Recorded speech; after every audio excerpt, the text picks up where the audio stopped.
Chegamos agora na minha casa em Maricá, 1h12.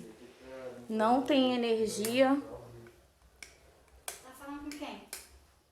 Não tem energia. Liga lá o disjuntor, mãe, pra gente ver se vai ter luz. Liga o disjuntor. Eu não sei nem mais qual que é o da casa. Tô com fome. Ó, Peraí. não tem luz. Não tem luz. O fio do poste soltou. Mostra a geladeira. Eu não sei pra que você tá falando. O fio do poste soltou. Minha casa está cheia de mosca. Olha o estado da minha geladeira. Cheio de bicho podre. Tudo cheio de bicho.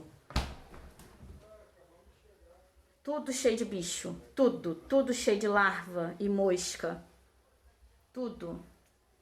Estragou tudo na minha geladeira.